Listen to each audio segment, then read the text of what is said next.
তাহলে 6টা যুবক, আর এই যুবক কয়জন হলো? 7জন। যাইতে যাইতে কিছুক্ষণ পর একটা কুকুর বাঁধান পিছনে লাগছে। এই কুকুরটা বাঁধান আস্তে আস্তে আস্তে আস্তে, একজন বলে কুকুর আসতেছে, কুকুর এক মার। এই কুকুর যদি কিছু দেখে আর একটা কুকুর দেখলে ওই জায়গা মারামারি করবি নি, তাতে আমরা ধরা পড়ে যাবো না। কথা বোঝেন না? কুকুর যদি একটা মানুষ দেখে, আমরা তো পালাইয়া যাচ্ছি, যদি আমি একটা মানুষ দেখেন, কথা কয় না, কথা কয় না, কুতা মানুষ হয়ে ধমক দেয় না, হাই কে কে তুমি, কে তুমি, কথাকে অবস্থা বলতেছি।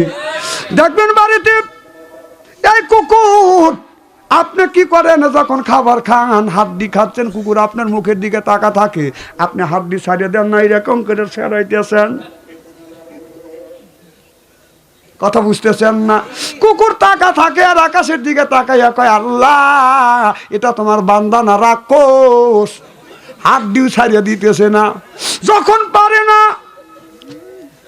তাই নিয়ে টেনে, যখন পারে না ছেড়ে দেয়, মাটির মধ্যে ফেলে দেয়, খা কুত্তা খা, কুত্তা খায় আর বলে আলহামদুলিল্লাহ, আল্লাহর শুকর আদায় করে, আল্লাহ গো, আল্লাহ তোমার মালিক ছেড়ে দিছে, হাড্ডি খাচ্ছি, তারপরে মাটির মধ্যে ফেলে দিচ্ছে, আল্লাহ আমি নেমক হারামি করব না, আমি নেমক হারামি করব না, আল্লাহ মানুষ নেমক হারামি করতে পারে, আমি নেমক হারামি করব না, আল্লাহ এই যে হাড্ডি খাইয়া রাত ভর আপনি আরামে ঘুমান, আপনার কুকুর আপনার বাড়ি কিন্তু পাহারা দেয়।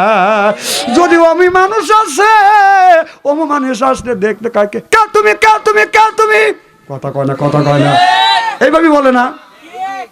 অমি মালুক আসলে বাড়িওয়ালা তোলে, কে তুমি, কে তুমি, তাড়াতাড়ি ওঠো, তাড়াতাড়ি ওঠো, কে জানি আইছে, কে জানি আইছে, সুবহানাল্লাহ কর। কুত্তা মালিককে, মালিকের ঘুম ভাঙিয়ে দেয়, মালিক তখন ওঠে, বাদান যদি চোর আসে বাদান পালায়, আবার যদি মালিক যদি রাত গভীর রজনীতে আসে, মালিককে দেখতেই কুত্তা টের পায়, ধমক দিয়ে কয়, কে তুমি, মালিক কয় দাঁড়া, তখন ও বোঝে আমার মালিক, সুবহানাল্লাহ কন্যাকে, আর কিছুই কয় না, মাথাটা নত করে দেয়, নিয়ে যেরকম করে লড়াই, আর বলে মালিক রে, আমি টেস্ট করার জন্য আপনাকে ধমক দিছি, রাগ করেন না, আমার উপরে বেজার হয় না। কথা বোঝে না, কথা বোঝে না এরা। তাহলে একটা কুকুর মালিকের হুকুম মানে, আর আমরা আল্লাহর শ্রেষ্ঠ জীব মাখলুকাত, আশরাফুল মাখলুকাত মানুষ হইয়া আমার আল্লাহকে সিজদা দেই না, মান আমানা বিল্লাহ, আল্লাহর উপরে ঈমান আনি না। আমরা ঈমান আনছি জুমার দিন। কিসের দিন? নামাজ পড়ি খালি জুমার দিন, কেউ নামাজ পড়ে ঈদের দিন। কথা বোঝেন না আমার ভাইয়ের আমার। ও বাবা, এই কুকুরটা যখন পিছনে গেছে, 7জন বন্ধু লেগে কুকুরটাকে বাঁধান তাড়াতে যায়, কুকুর আসে, ঘুরিয়া ঘুরিয়ে আসে, এমন বাড়ি দিলেন, কুকুর জমিনে পড়ে গেলেন, পা ভেঙে গেলেন। কুকুর বুঝায় রে, আমারে মারিস না, আমি এই তোরা জালেম মেরে বয়ে যাচ্ছিস, যে দেশে নেই বিচার নাই, আল্লাহর আইন চলে না, এই জালিমের দেশেও আমি থাকবো না।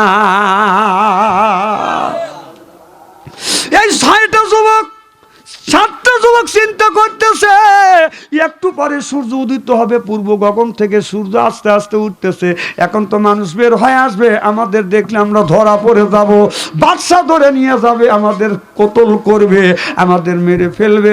7টা যুবক ওই বাদান একটা পাহাড়ের গুহার মধ্যে বাদান চলে গেছে, আর ওই কুকুরটা ওই গুহার মুখের কাছে বাদান চলে গেছে, কুকুরটা ঢুকে পড়ছে ওই বাদান গুহার ভিতরে যাইয়া। 7জন বন্ধু, 7টা যুবক বাদান বলল, তাহলে এত জায়গা রান করেছি, আমরা এখানে একটু বিশ্রাম করি।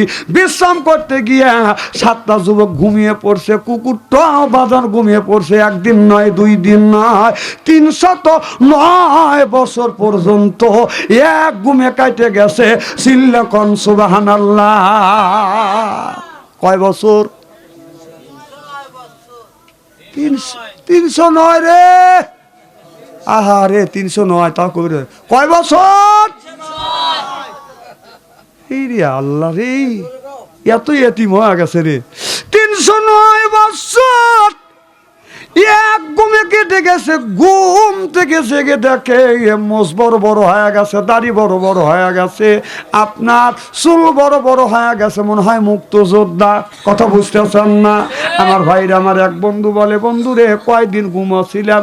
বলে মনে হয় কেউ বলে একদিন, কেউ একদিনের কম, কেউ কয় একদিনের কম যদি হয় হইতেও পারে, তবে মোষটা এত বড় বড় কেন, দাঁড়িয়ে এত বড় বড় কেন? এক কাইতে মানুষেরা কিতাবের মধ্যে লিখতেছে 309 বছর পর্যন্ত এক ঘুমে আল্লাহ রাত দিন কাটা দিছে, 309 বছর কাটিয়ে দিছে, মাঝে মধ্যে আল্লাহ ডান কাট বাম কাট করিয়ে দিছে। সাত বন্ধু বললেন, কেউ চারিয়ে না করে ধরলো, ক্ষুধা লাগে গেছে। বাজান রে এক বন্ধু যাইয়া, তোমরা বাজারে যাইয়া হাউ কাম না করিয়া এই যে 2.5 টাকা দিলাম, এই 2.5 টাকায় সদাই নিয়ে আসো। ধরা জানি পড়ে না, ধরা যদি পড়ি তাহলে কিন্তু আর বাঁচার কোনো পথ নাই।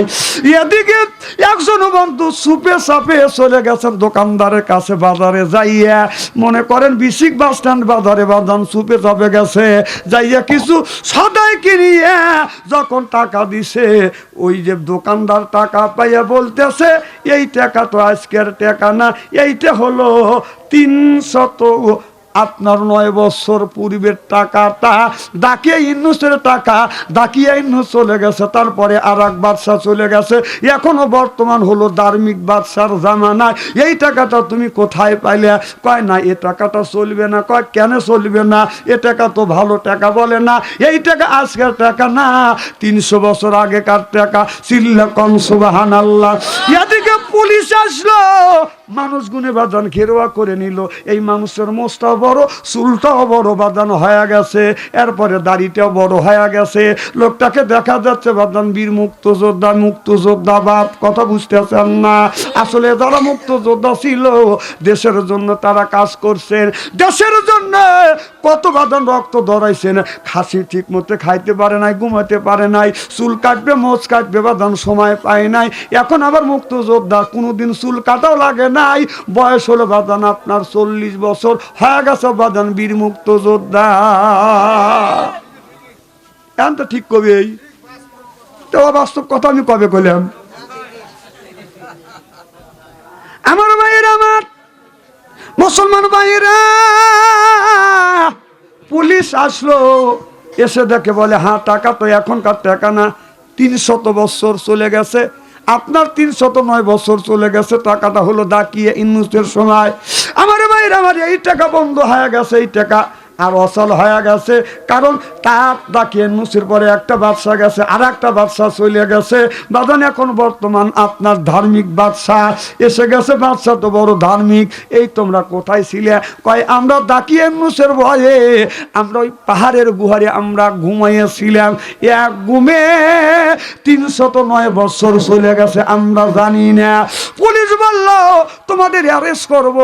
এবার যুবকটা বলতেছে আপনি খালি আমাকে অ্যারেস্ট করেন না, আমাদের আরো 6টা বন্ধু আছে, আপনি আমাকে গুহায় যাইতে দেন, আমি বন্ধুদের সাথে পরামর্শ করব, নইলে বন্ধুরা ভয় পাবে, তারপরে বুঝাইয়া আপনার কাছে নিয়ে আসব। আমার ভাইরা, আমার এবার পাহাড়ে চলে গেল।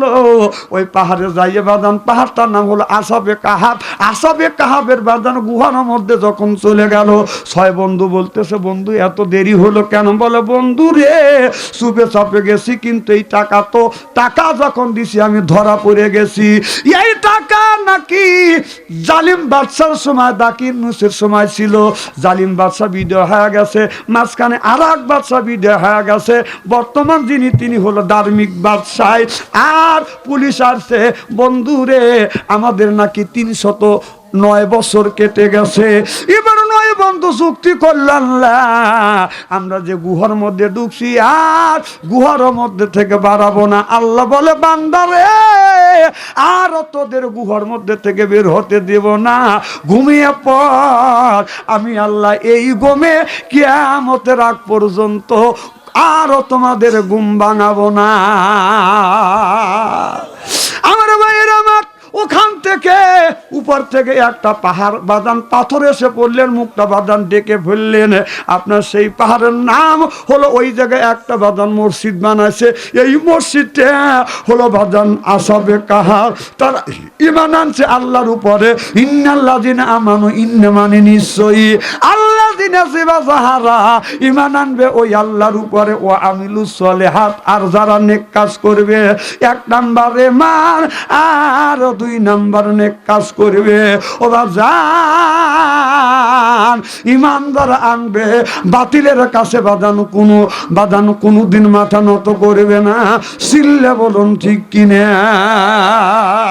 আল্লাহ হুম্মা সাল্লি সাইয়্যিদিনা মাওলানা ওয়া আলা সাইয়্যিদিনা মাওলানা। কেউ বা নবী পাগল বলে, কেউ বা বলে জাদুঘর। আল্লাহর কোরআন সাক্ষী দেয়, সে জামানার পয়গাম্বার। আল্লাহুম্মা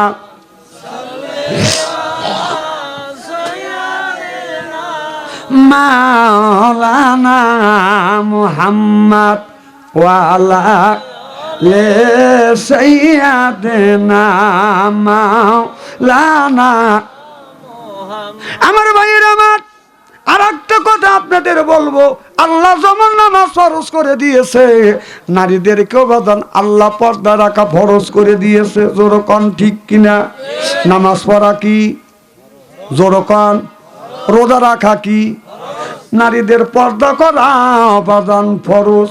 আমি বলতেছিলাম, একটা গুণ রূপ হইল জন্মগত গুণ, আর একটা হলো আপনার এই গুণটা আল্লাহর কাছ থেকে বাদান অর্জন করছে। একটা রূপ হইল আপনার জন্মগত রূপ। এই রূপটা বাদান মানুষের কাছে বাদান আকর্ষণ, কিন্তু বাদান ভিতরে বাদান কিছুই নাই, স্বামীকে দেখতে পারে না। কথা বুঝতেছেন না আমার ভাইয়ের আমার? অনেক মেয়েরা রূপ আছে, গুণ নাই। স্বামী যদি ডাক দেওয়ালে রূপ আছে দেখেই টানা টানা চোখ, টানা টানা চোখ, এরপরে বাদান টিয়া কাটিং হলো নাক, মুখটা হলো গোলগাল, চেহারা বাদান ভালো, সকালবেলা বাদান সুন্দর চেহারা, তারপরে বাদান পাউডার লাই এরকম করিয়া লেবার পরে আবার লিপস্টিক লেয়। কথা কয় না, কথা কয় না, মানে সৌন্দর্য আরো সুন্দর বেরসায়। তারপরে এই জায়গায় ম্যাসকারা রাস্তা দিয়ে যায়, যুবকরা দেখে তাদের হয় কাম সারা। ঠোঁটে লাগালে উটকিয়া ফিস, যুবকের দেয় বাদান শীষ, কপালে পরে টিপ। বুড়া মানুষ মনে করে এইটাই ঠিক। আমার ভাইয়ের আমার, কারণ চেহারা হলো সুন্দর। স্বামী যদি একটু কালো হয়, আপনার ওই সুন্দর হলো, স্বামী হলো কালো, ডাক দেয় সালমার মা, ও সালমার মা আছে না? তাহলে চেহারা রূপ ভালো, চেহারা ভালো, কিন্তু ব্যবহার কুত্তর চাইতেও খারাপ। আর কিছু মানুষ যদি মেয়েরা যদি কালো হয়, স্বামীর কাছে যাইয়ে বলে, স্বামী আপনি কেমন আছেন? আসসালামু আলাইকুম। স্বামী গো আমার সালাম লেন, আদবের সাথে বাজান কাছে বসে। এরপরে বাজান কি করে, স্বামী যখন আপনার গোসল কাজের থেকে বাড়িতে আসে, বিবি যায় টিউবওয়েলে পানি টিপে দেয়। এরপরে স্বামী যখন অজু দেয়, বিবি যাইয়া লুঙ্গি নিয়ে আসে। এরপরে স্বামী বাজান লুঙ্গি পাল্টায়, বিবি যাইয়া দৌড়া আপনার খাবার বাড়িয়ে দেয়। স্বামী এসে খাবার খায়, খাবার শেষে স্বামী কি করে, বিবির জন্য আপনার স্বামী বিবির জন্য স্বামী বিবি কি করে, স্বামীর জন্য একটা চা আনিয়ে দেয়। স্বামী চা খায়, খাইতে খাইতে এতে মধ্যে একটা পানও আনিয়ে দেয়। এটা হলো বিবি। স্বামী পান খায় আর বলে, বিবি রে আয় আমার বুকে আয়, আমি তোমাকে দোয়া করে দেই, আল্লাহ কিয়ামতের ময়দানে আল্লাহ যেন তোমাকে জান্নাত দেয়। আমার ভাইয়ের আমার, একজন মহিলা কি করতেছে বাদান, স্বামী হলো প্যারালাইসিস, এদিকে একটা ছেলে কান্দে, আর একটা ছেলে কায় ক্যাও, আর একটা ছেলে অমুরতে কায় মেয়াও, অমুরতে কায় কথা বোঝে না, কথা বোঝে না। এদিকে স্বামী হলো প্যারালাইসিসের রোগী, রান্না বাড়া বাদান করা লাগে। কথা কন্যা কে বাদান মিয়াটা আপনার ছেলেদের গেও গেও কেউ কয় বাদান সহ্য করতে পারে না, স্বামী হলো প্যারালাইসিসের রুগী, সন্ধ্যার সময় বাদান মুরগি তুলবে না, গরুই তুলবে না, খাসি তুলবে না, রান্না বাড়াই করবে না, স্বামীর খেদমত করবে না। একটা ছেলে প্যা প্যা করতেছে, আর একটা ছেলে কেউ কেউ করতেছে, আর একটা পিছন থেকে মা কথা বোঝে না, কথা বোঝে না। মেয়েটা রেগে যায়, বলে আল্লাহ আল্লাহ রে, তুমি কি চোখে দেখো না? তোমার আজরাইল কি আমাকে চোখে দেখে না? কথা বোঝে না, কথা বোঝে না। একজন মানুষ এক বস্তা মাথায় নিয়ে গেছে, যাইতে যাইতে কিছু দূরে যায় বাজার নিতে পারে না, ফালা দিয়ে কয় আল্লাহ তুমি চান চোখে দেখলে না, তোমার আজরাইলকে চোখে দেখে না। এত কষ্ট তো সহ্য হয় না। আর 10টা ছেলে মেয়ে, পেটে খাবার দিতে পারি না, বড় বস্তা মাথায় নিছি, এখন বুড়ো বয়সে নিবার পারি না। আল্লাহ তোমার আজরাইলকে চোখে দেখে না। আল্লাহ বলে আজরাইল রে যা বান্দা, আজরাইল করাকে একটু টেস্ট করে আয়। বান্দা ওখানে দাঁড়া আছে, আজরাইল এসে বলতেছে কি হয়েছে? আজরাইল করো কে? কয় কে? আজরাইলকে চোখে দেখে না। পারি আমি 2 মনে বস্তা দিছি, 2.5 মন, এখন না আমি গলিয়ে দেওয়া দিয়েছিলাম। কয় টান হা শুয়ে পর, আমি তোমার রুহু কবজ করবো। কয় এই জন্য ডাকি নেই, বস্তা তুলে দেওয়ার জন্য রাখছি। কি ইমানদার কি ফস করে কথা গুঁড়ো ফেলাইছি। ওই মহিলা বলে আল্লাহ তুমি কি চোখে দেখো না? আমাকে কি নিয়ে যাইবার পারো না? কিছু মানুষ আছে, একজন মহিলা আল্লাহওয়ালা মহিলা আল্লাহর কাছে বলছে আল্লাহ তুমি নিয়ে যাও, বলাও শেষ, নেওয়াও শেষ। সুবহানাল্লাহ কোন। আর আমরা বললেও আল্লাহ শোনে না। কথা বুঝতেছেন না? কারণ আমাদের মুখ ভালো না, ব্যবহার ভালো না, আচরণ ভালো না। ওই যে স্বামী যখন ডাক দেয় সালমান মা, ওনার তো ব্যক্তি করার কথা তো বাদান শুনতেনি, আর বলবো না। আমার বাইরে আমার মেয়েটা যখন এই বলে বাদান খাতে যখন শুয়ে পড়ছে, একটা গরু আপনার গলা দিয়ে বের হইছে, আপনার খোল বুসি রয়েছে একটা পাতিলের মধ্যে, গলা দিয়ে বের হইয়া পাতিলের মধ্যে মাথা ঢুকো দিছে। পাতিলের মধ্যে যখন মাথা ঢুকো দেয়, কস করে ঢুকো দেয়, দুকো দিয়ে অল্প খোল পাইছে, এক সময়কে খায়া শেষ করছে, মাথা টান করছে, সিংহে ঢুকে গেছে, পাতিল মাথার উপরে উঠছে। গরু চোখে দেখে না, চরকির মতো বাদান ঘুরতেছে। কথা বুঝতেছেন না? চরকির মতো ঘুরতেছে, ঘরের দরজা খোলা, ঘরের মধ্যে ঢুকে এইরকম করতেছে। এবার মেয়েটা চিন্তা করতেছে বাইরে বাড়ি করে কি, টাকা দেখা যায় না আজরাইলে না বিকাট মূর্তি। তখন বলতেছে আজরাইল রুগী চিনতে ভুল করো না, প্যারালাইসিস রুগী কিন্তু ওই খাতে। মুখটা বলে অন্তরের থাকে না। কথা বোঝে না, কথা বোঝে না। আমার ভাইরা আমার খুব খারাপ লাগতেছে নাকি? ভালো করে লক্ষ্য করে শুনুন, এই মেয়েটা যখন আপনার স্বামীর সাথে ভালো ব্যবহার করবে, কিয়ামতের ময়দানে কেনে আঙুল ধরিয়ে স্বামী স্ত্রী একই সাথে জান্নাতে চলে যাবে। আমার ভাইয়ের আমার, আল্লাহ যাদের ঈমান আছে বেছে বেছে আল্লাহ জান্নাতে দিবে। আমাদের দেশে নামাজ নাই, রোজা নাই।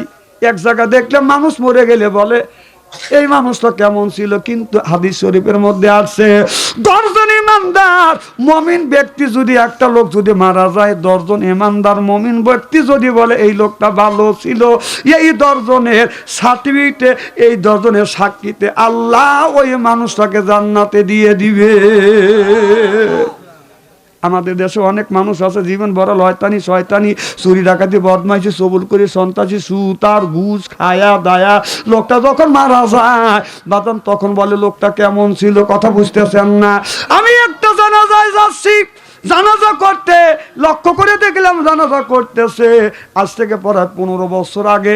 এখন জানাজার নামাজে বাদান দাঁড়ালাম, যখন নামাজটা পড়ে যে মানুষটা মারা গেছে জানাজাটা করেই যায়। একজন দাঁড়িয়ে বলতেছে লোকটা কেমন ছিল, সব মানুষ বলতেছে ভালো ছিল। আমি একটা লোকটাকে জিজ্ঞেস করলাম ভাইজান এই যে জিজ্ঞেস করলো লোকটা কেমন ছিল, আপনি যে বললেন ভালো ছিল, লোকটা কেমন ছিল? আপনি যে ভালো বলে সাক্ষী দিলেন, কেমন কথা, লোকটা কেমন ছিল? লোকটাকে আমি চিনি না। কথা বোঝেন না? আমি বললাম লোকটা চিনলেন না, কেমন ভালো বলে তুমি সাক্ষ্য দিলে?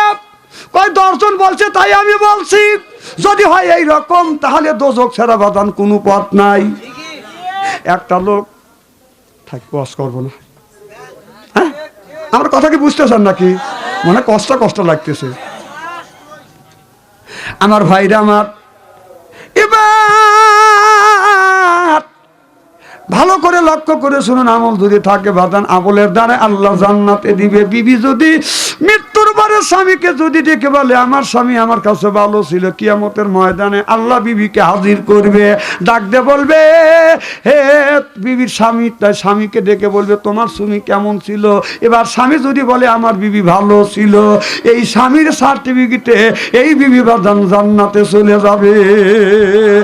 আবার বিবিকে হাজির করবে, তোমার স্বামী কেমন ছিল। মেয়েটা যদি বলে আমার স্বামী ভালো ছিল, তার সার্টিফিকেটে এই মানুষটা জান্নাতে চলে যাবে।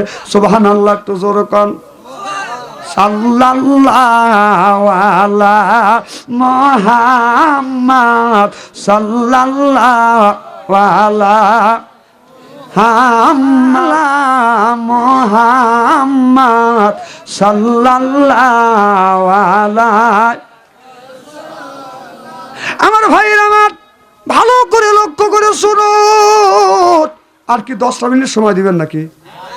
10টা মিনিট? আচ্ছা, না না, আর 10টা মিনিট আলোচনা করে চলে যাব ইনশাআল্লাহ। আর ফিনিশিং না দিলে তো বুঝবেন না।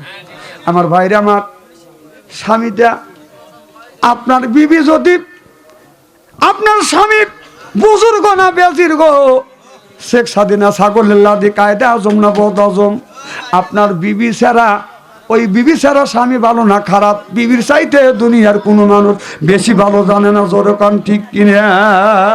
তাহলে বিবির সার্টিফিকেটে ওই মহিলা বা জান্নাতে যাবে। আমি মা বোনদের বলবো, মা আপনার আচরণে ব্যবহারে স্বামী যেন কষ্ট না পায়। মা স্বামী যখন বাইরে থেকে আসবে, আপনি স্বামীর খেদমত করবেন, অজুর পানি দিবেন, এরপরে আপনার স্বামীর গোসলের পানি দিবেন। স্বামী খাবার খাবে, একসাথে খাবার গুনি প্লেটে বসে বসে খাবার খাবেন, মহাব্বত পয়দা হয়ে যাবে। এরপরে স্বামীর খেদমত করবেন। আর যারা স্বামী আসার আপনার বিবিকে পাইকারি হারে বাদান গালি দেওয়া যাবে না। জোরকন ঠিক কিনা? অনেক মানুষ আছে বাদান বিবি চড়ার থেকে আসে, আসিয়া এসে দেখে বিবি যদি রান্না বাড়াইতে দেরি হয়েছে, দাঁতের উপর দাঁত রেখে আজকে তরকারি কেটে রাঁধছে রে, কথা কয় না আছে না? ও তুমি তো করো এক কাম আর মহিলা করো 10 কাম, তার রান্নায় তো দেরি হইতেই পারে, যা রান্নায় সহযোগিতা করো। নবী বাইরে থেকে যখন আসতেন, মা আয়েশা রাদিয়াল্লাহু তাআলা আনহা, আপনার রান্না করতে দেরি হয়ে গেছে, আমার নবী এসে রান্নায় সহযোগিতা করছে। সুবহানাল্লাহ বললেন না? এইটা হলো স্বামী স্ত্রীর বাদানে একটা নিয়ম, একটা মহব্বত আল্লাহর রসুল বাদান দেখা দিয়ে গেছে। আমার ভাইয়েরা আমার, বাস্তবে একটা ঘটনা বলবো। আল্লাহ বলে ওয়াকাদা রব্বুকা, হে বান্দা আমার দাসত্ব করো, আল্লাহ তাবুদু আমার গোলামি করো, ইল্লা ইয়াহু আমার বন্দেগী করো, ওয়াবিল ওয়ালিদাইনি ইহসানা। আল্লাহ বলে বান্দা রায় দিয়েছি, আমি আল্লাহ ঘোষণা দিয়েছি, আল্লাহর ইবাদত করবার পর মা বাবার খেদমত করো। আমার ভাইয়েরা আমার, ইব্রাহিম আলাইহিস সালাম আল্লাহর কাছে বলেছিল রব্বি হাবলি মিনাস সলিহিন, আল্লাহ একটা নেক বেটা দাও। আল্লাহ ইব্রাহিম আলাইহিস সালাম একটা নেক বেটা দান করছে। আমরা যেখানে জন্ম দিছি, এটা বেটা না ঠেটা শয়তানের জেটা, রাস্তা দিয়ে যায় বাদান বাজালে একটা বেটা, কিয়ামতের দিন খাবে যাটা বেটা। এমন একটা বেটা জন্ম দিছি, আমার বেটা রাস্তা দিয়ে গেলে অন্য মহিলা দেখলে পিছন থেকে কয় এক্সকিউজ মি। এখন তো ঠিকই কও, তাহলে একটা মেয়ে যদি বারাবিল থেকে আসে, কুত্তর মতো পিস যা গুনগুন করতে করতে বটতলা পর্যন্ত, শরম করে না? এখন তো ঠিক কবে?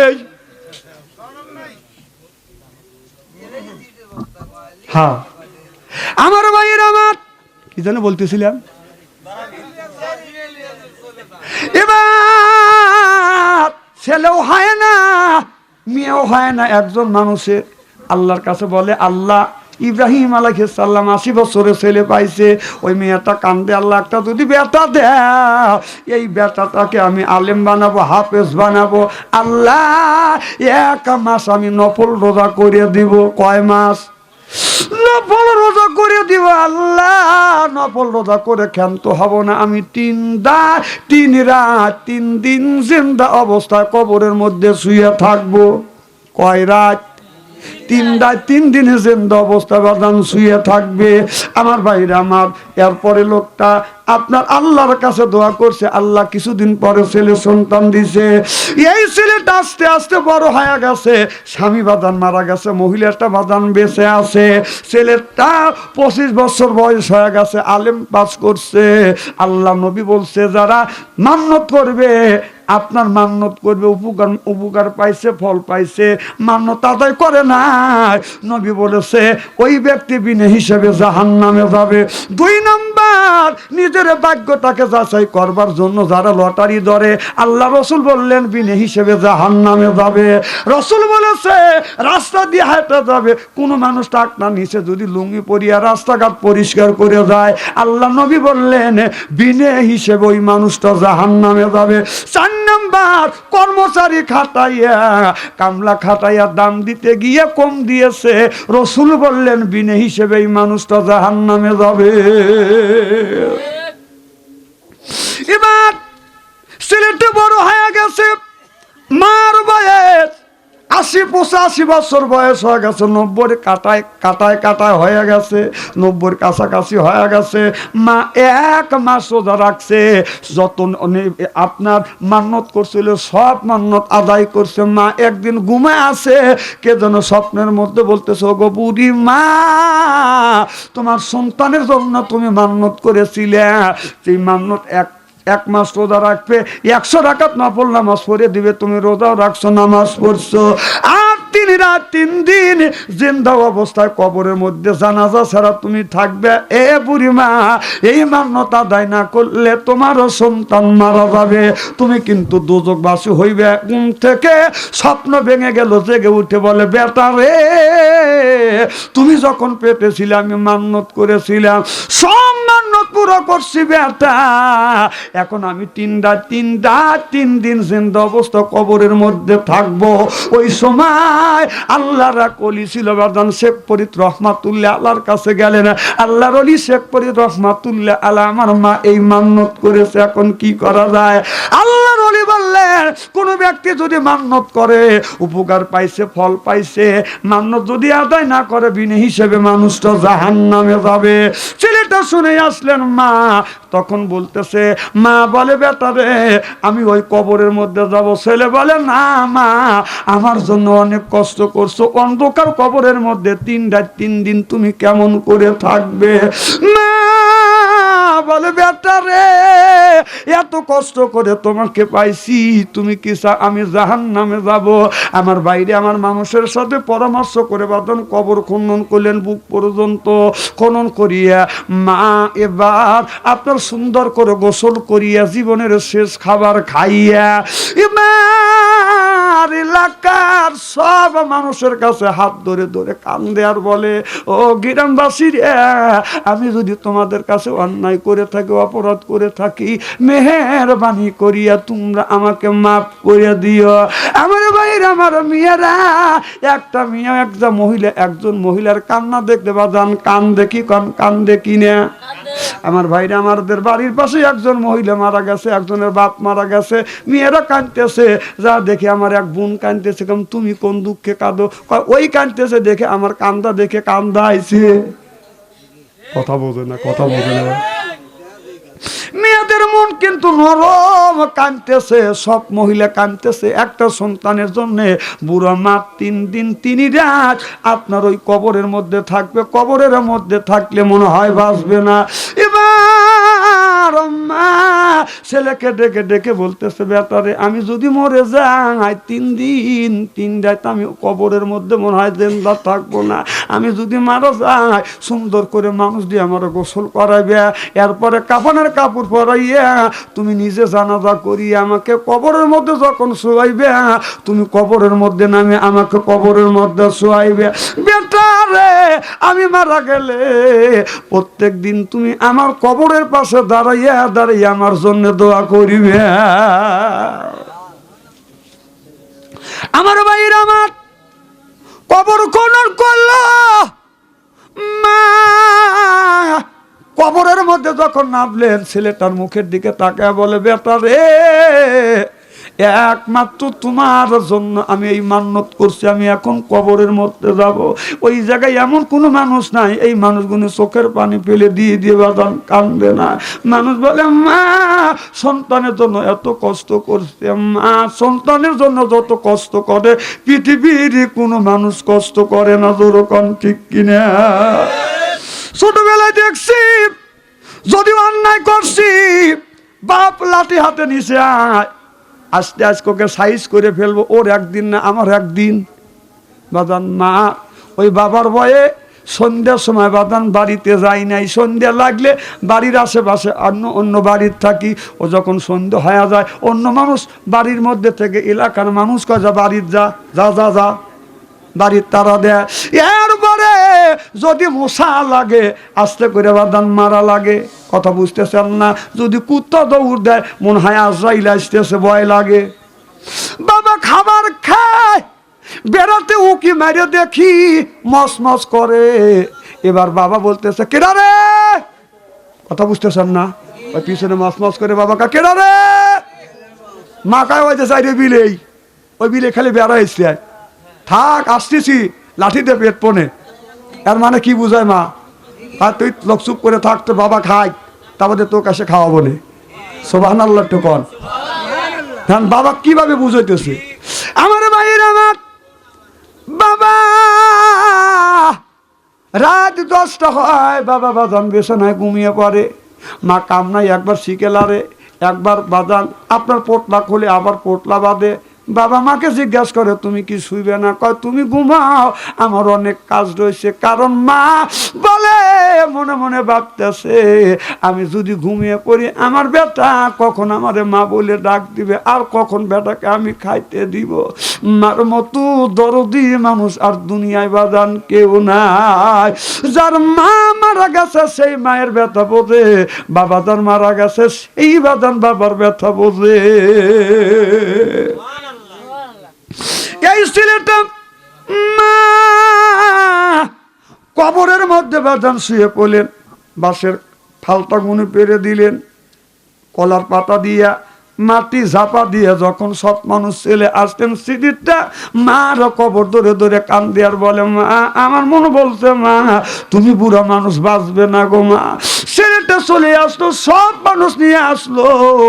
বাজান একদিন 2 দিন ওই মা কবরের মধ্যে রয়েছে। মা থরথর করে কাঁপতেছে আর ভাবতেছে আমি তো কবরের মধ্যে আসছি, শুয়ে আছি, মন কানে কি এসে বলবে মান রব্বুকা ওয়া মান দিনুকা ওয়া মা নাবিয়ুকা, মান রব্বুকা ওয়া মা দিনুকা ওয়া মা নাবিয়ুকা, বলবে তোমার রবকে তোমার ধর্ম কি এখন পরিচয় দাও। মা কবরের মধ্যে থরথর করে কাঁপতেছে। যে মানুষ যদি মরে না যায় ওই মানুষের কবরের মধ্যে বাদান মন কানে কি ফেরেশতা আসে না? চিল্লা বলুন মারহাবা। আমার ভাইরা মা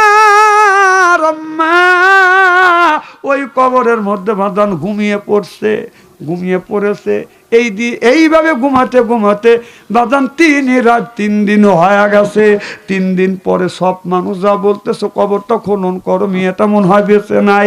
কবরের মাটি বাদান সরা দিছে, বাঁশের ফালটা বাদান সরাচ্ছে, ওই বৃদ্ধ মহিলার বাদান নড়াচড়া নাই। ছেলেটা চিৎকার করে কান্দে, মনে হয় আমার মা জীবিত নাই, জীবিত যদি থাকতো মাটি সরা দিছে, বাঁশের ফালটা সরা দিছে, মা নড়াচড়া করতো, কথা বলতো, মা টান হয়ে শুয়ে আছে, মনে হয় আমার মাটা বাজান জীবিত নাই। পাল্টা সরা দিছে, ছেলেটা মা বলে ডাক দিছে, মায়ের ঘুম ভেঙে গেছে। সুবহানাল্লাহ একটু জোরে কর। মনে হয় মা ঘুমাইছে, ছেলে যা ডাকতেছে মা চমকে উঠছে, কি গো মা এখনো তুমি বেঁচে আছো? মা বলে বেটা রে আমি কবরের মধ্যে রয়েছি, আমার খেয়াল নাই, যখন তোমরা আমাকে রাখছো ওই যে ঘুম দিছি, এক ঘুমে মায়ের 3 রাত 3 দিন চলে গেছে। মা বাজান আপনার